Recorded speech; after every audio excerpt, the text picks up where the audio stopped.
Hello everyone, আসসালামু আলাইকুম। আশা করি সবাই ভালো আছেন। আজকে আমরা মূলত যে জিনিসটা করব তা হচ্ছে আমরা দেখব যে মূলত কানভা কিভাবে ব্যবহার করতে হয় এবং কানভা ব্যবহার করে আমরা কিভাবে খুব সহজে একটা সিম্পল ডিজাইন করতে পারি। মূলত আমি একজন গ্রাফিক ডিজাইনার হওয়া সত্ত্বেও আমি চেষ্টা করি রেগুলার কানভা ব্যবহার করার জন্য। ইটস বিকজ কানভা ব্যবহার করাটা অনেক সহজ, অনেক টেমপ্লেট রেডি করা থাকে, যার কারণে আমি খুব সহজে দ্রুত জিনিসগুলো কমপ্লিট করে ফেলতে পারি। আমরা আর কথা না বাড়িয়ে সরাসরি টিউটোরিয়ালে চলে যাই। স্টিল কেউ যদি চ্যানেল সাবস্ক্রাইব না করে থাকেন, ডেফিনেটলি আপনি চ্যানেল সাবস্ক্রাইব করে ফেলবেন for the future update and more videos. So আমরা কানভাতে যাওয়ার জন্য আগে যে কাজটা করবো তা হচ্ছে আমরা সরাসরি গুগলে যে কানভা লিখতে পারি, কিংবা আমরা এখানে লেখার পর এখানে একটা ওয়েবসাইট চলে আসবে ক্যানভার। আমরা ক্লিক করলাম, করার পর something is wrong, I don't know. So আমি যাই হোক আমি canva.com-এ চলে গেলাম। যাওয়ার পর এরকম একটা টেমপ্লেট ওপেন হয়ে গেল। তারপর আমরা মূলত আজকে দেখবো যে খুব সহজেই কীভাবে আমরা ক্যানভা ব্যবহার করতে পারি। প্রথমত হোমের পর টেমপ্লেট। এখানে আসার পর আপনি বিভিন্ন ধরনের টেমপ্লেট দেখতে পারবেন, like presentation, social media, video, print production এবং অন্যান্য যে বিষয়গুলো আপনারা যাচ্ছেন। সো আমি আজকে দেখবো কীভাবে আমরা খুব সহজে একটা ইউটিউবের থাম্বনেল বানাতে পারি। আমি ক্লিক করলাম ইউটিউব চ্যানেল আর্ট না, আমি লিখবো হচ্ছে থাম্বনেল, ইউটিউব থাম্বনেল। আমি ক্লিক করলাম। ক্লিক করার পর এখান থেকে আমি একটা ফাঁকা ব্ল্যাঙ্ক একটা আর্টবোর্ড নিব। তো এবার এই আর্টবোর্ডের উপর আমরা চেষ্টা করবো কাজ করার জন্য। এবার এখানে কিছু জিনিস আছে, যে জিনিসগুলো হচ্ছে আমরা চাইলে অলরেডি অনেকগুলো ডিজাইন প্রি ডিজাইন করা আছে, আমরা চাইলে ডিজাইনগুলো ব্যবহার করতে পারি, কিংবা আমরা চাইলে একটা ডিজাইন নতুন করে শুরু থেকেও বানাতে পারি। সাধারণত যে ডিজাইনগুলো করা আছে সেগুলো এডিট করা খুব সহজ। জাস্ট একটা ক্লিক করলাম। ক্লিক করার পর এখানে 500 আছে, তো আমি লিখে দিলাম $100 পার ডে এভরি মান্থ। লেখার পর যেহেতু আমার এটা বাইরে চলে আসে, আমি একটা কাজ করবো, এটা আমি ছোট করে ফেলি ফন্ট সাইজটা 130 থেকে, সরি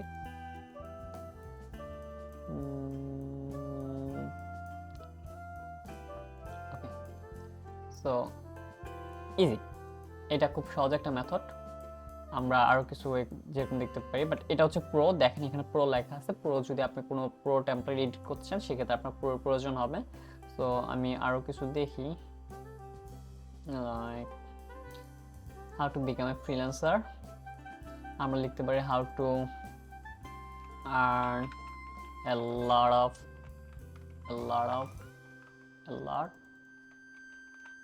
অফ মানি। ইজি। এখান থেকে আমরা এই ইমেজটা ডিলিট করে দেবো। দেওয়ার পর আমি ফটোতে যাব। ফটোতে যাওয়ার পর আমার আপলোড করা কিছু ফটো আছে, অ্যাকচুয়ালি আমি সেই আপলোড থেকে একটা নিয়ে আসি। সো আমি এটা ব্যবহার করতে পারি চাইলে। খুব সহজ, কিন্তু আমরা একটা জিনিস খেয়াল করেন, যেখানে আমাদের যখন ফটোশপ কিংবা ইলাস্ট্রেটরে কাজ করি, প্রথমত আমাদের সেই সফটওয়্যারটা জানতে হয়, তারপর অনেক বিষয় আছে যে বিষয়গুলো আমাদের একদম জেনে কাজ করতে হয়। সো আপনি যদি গ্রাফিক ডিজাইন শিখতে চান, একটা লম্বা সময়ের প্রয়োজন। বাট আপনি যদি নর্মালি আপনার একদম হাই প্রফেশনাল কাজ তো করা পসিবল না, বাট যদি নর্মালি আপনার দৈনন্দিন জীবনে যে জিনিসগুলো দরকার সেই জিনিসগুলো কিন্তু খুব সহজেই চাইলে এই জিনিসগুলোতে করে ফেলতে পারবেন। সো এই যে আমার একটা থাম্বনেল বানানো রেডি। আমি আমার নিজের ছবি না, ঠিক আমার পছন্দ মতো একটা ছবি আমি নিয়ে আসলাম। তারপর আমি আমার নিজের মন মতো একটা থাম্বনেল বানায় ফেললাম। সো আমি এখন চেষ্টা করবো একটা থাম্বনেল পুরো নতুন করে শুরু থেকে বানানোর জন্য।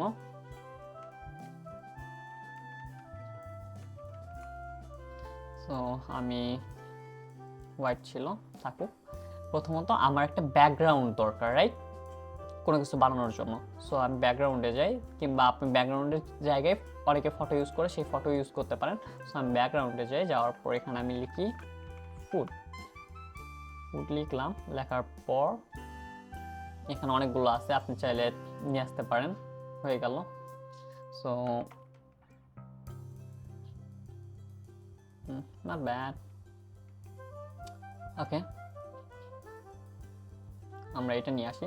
সো আমি এটাকে একটু এডিট করব। এডিট করার জন্য যে কাজটা করলাম, আমি ডাবল ক্লিক করলাম। ডাবল ক্লিক করার পর আমি এটা মিডলে নিয়ে আসলাম। ওকে, আমি একটু বড় করে ফেলি। ওকে, সো দেন আর একটু চেষ্টা করি। এটা বেশি বড় হয়ে গেল। আবার আমরা একটু চেষ্টা করি এটা। ওকে, সো দেন এবার আমরা কি করব, আমরা ধরেন একটা ললিপপ আনলাম, এবার আমাদের উচিত একটা টেক্সট ইউজ করা, রাইট, যেটার মাধ্যমে আমরা তাদেরকে আমাদের যে মেসেজটা আছে সেই মেসেজটা দিব। সো এটার জন্য আমি চলে যাই টেক্সটে যাওয়ার পর এখানে বিভিন্ন ধরনের টেক্সট দেখা যাচ্ছে। সো আমি একটা কাজ করতে পারি, আমি এইটা ব্যবহার করি আপাতত, ইউ আর ইনভাইটেড। সো প্রথমত আমি কালারটা দেখে নিলাম, সো এই কালারটা এটার সাথে খুব ভালো ম্যাচ করছে, লাইক দুটাই পিঙ্ক কালার। সো এখানে কিন্তু আমরা এটার সাথে এটা একটা সামঞ্জস্য যেটা সেটা মিল রাখার চেষ্টা করি, না ব্যাড, বাট কালারটা আমরা একটু চেঞ্জ করে ফেলি। আমি এটা সিলেক্ট করলাম, করার পর এখান থেকে আমি রেড কালার দিয়ে দিলাম এটা, ইউ আর ইনভাইটেড। আর সরি, এবার এই কালারটা আমি চেঞ্জ করে একটু চেষ্টা করি হোয়াইট কালার দিয়ে দেওয়ার জন্য। সো ইউ আর ইনভাইটেড আমি একটু ছোট করে ফেললাম। এবার যদি আমাদের কোনো মেসেজ থাকে আমরা চাইলে সেই মেসেজটা দিতে পারি, আর সেটার জন্য আমরা কি করব, আমরা আবার একটা ফন্ট চুজ করব, লাইক আমরা এটাতে ক্লিক করি, না এটা ভালো লাগতেছে না। আপনি চাইলে কিন্তু এখানে কাস্টম লিখতে পারেন, এখানে যে অ্যাড হেডিং, তারপর হচ্ছে অ্যাড সাব হেডিং, এখানে বিভিন্ন ধরনের জিনিস আছে, বাট আমি চাচ্ছিলাম অলরেডি রেডিমেড কিছু ব্যবহার করার জন্য।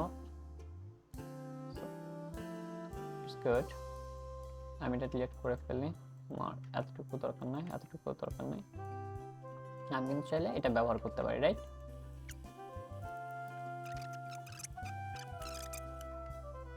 সো আমরা এখানে কিন্তু চাইলে ইমেজও ব্যবহার করতে পারতাম, লাইক আপলোডে গেলাম, আপলোড থেকে নিয়ে আসলাম, সরি নিয়ে আসার পর আমরা এখানে চাইলে কিন্তু এই ইমেজটা এখানে ব্যবহার করতে পারতাম, লাইক আমরা এটাকে এই ইমেজটাকে একটু চেঞ্জ করে ফেলি, সরি ফ্লিপ করে ফেলি, ওকে। সো আমরা কিন্তু সামহাও এইভাবে চাইলে কিন্তু ব্যবহার করতে পারতাম, ইমেজ চাইলে ইমেজ ব্যবহার করতে পারতাম, বাট আমি চাচ্ছি না ইমেজ ব্যবহার করার জন্য, যতটুকু ক্লিন রাখা যায়। ওকে, সো আজকে আমি মূলত আরেকটা কাজ করব, আরেকটা ডিজাইন করব রাইট নাও, সেটা হচ্ছে আমি এই ভিডিওটার জন্য একটা থাম্বনেল বানাবো, অ্যাড এ পেজ। যাওয়ার পর আমার এখন একটা ব্যাকগ্রাউন্ড দরকার, সেটা হচ্ছে হোয়াইট ব্যাকগ্রাউন্ড চুজ করব আমি,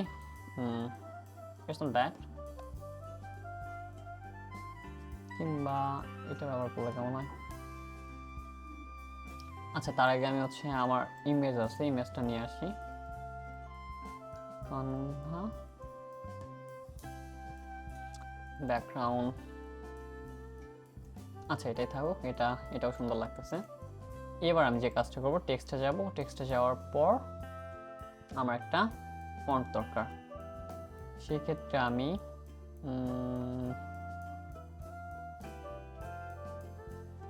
এটা ব্যবহার করব। আমার এটার দরকার নাই, সরি এটার দরকার নাই, এটারও দরকার নাই, আমার শুধু দরকার এটা। সো আমি এটার জন্য এখানে লিখব টিউটোরিয়াল, Canva টিউটোরিয়াল। সো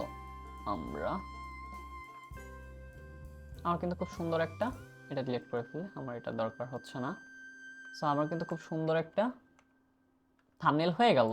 যে কাজটা আমার অন্য জায়গায় করতে প্রথমত আমাকে হচ্ছে অনেক কষ্ট করে ইমেজ খুঁজে বের করতে হতো, বিভিন্ন ওয়েবসাইটে যেয়ে, তারপর হচ্ছে বিভিন্ন ধরনের ওয়ে ফলো করতে হতো, বাট এখানে আমি খুব সহজেই খুব সিম্পলি করে ফেললাম।